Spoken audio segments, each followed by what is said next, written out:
Moi, je voulais insister dans un troisième temps sur les atouts de la CGT dans cette campagne, parce que c'est vrai qu'il y a un espèce de climat parfois un petit peu morose. Moi, je voudrais quand même insister sur le fait que la CGT dans le pays et dans la fonction publique, c'est quand même pas n'importe quoi. D'abord, je le rappelle, la CGT, c'est quand même bien de le redire, c'est la première force syndicale de ce pays en termes d'audience, c'est la première force syndicale historique, c'est la, comment dire, l'organisation de référence dont s'est doté le monde du travail au long de l'histoire du salariat en France et qui a permis que soient acquises l'ensemble des avancées sociales dans ce pays. Donc je pense que ça, il faut qu'on rappelle quand même ce qu'on est et ce qu'on pèse dans le pays.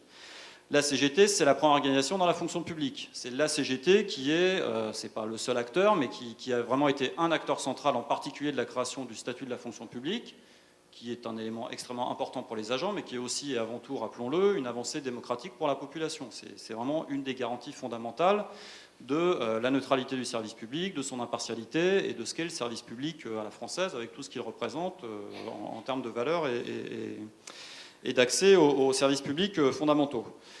La CGT, il faut aussi le rappeler, c'est l'organisation syndicale qui est présente dans l'ensemble des secteurs de la fonction publique. C'est des dizaines d'élus, des dizaines de milliers d'élus et mandatés en CHSCT, en comité technique, en CAP. Donc c'est vraiment un réseau militant extrêmement important. C'est des dizaines de milliers d'hommes et de femmes qui se consacrent chaque jour à défendre leurs collègues de travail, et à la fois d'un point de vue individuel et d'un point de vue collectif. Donc je pense qu'il faut aussi qu'on rappelle qu'on est vraiment la première organisation, et une organisation vraiment qui pèse dans le paysage et qui a les moyens d'agir.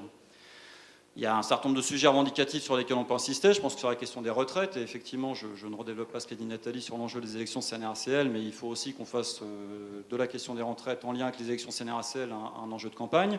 Rappelons quand même le rôle fondamental de la CGT dans les différentes batailles contre la réforme régressive des retraites. Je ne remonte pas trop loin, mais enfin 2003, c'est quand même la CGT qui joue un rôle central.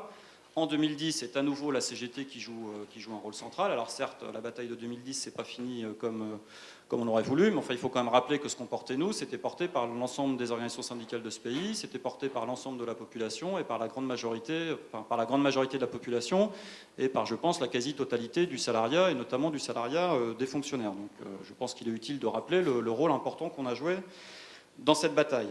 La CGT, c'est aussi l'organisation qui est dans toutes les batailles unitaires. S'il n'y a pas la CGT, il n'y a pas d'intersyndicale dans ce pays. Ça, c'est vrai au niveau national. Je pense que c'est assez souvent vrai au niveau local. Je dis ça parce que tous nos collègues ils sont quand même très attachés à l'unité d'action. Donc, sachons rappeler quand il le faut que nous, on est là-dessus absolument constant et que la CGT a fait vraiment de l'unité syndicale une bataille centrale sur laquelle elle est présente en permanence.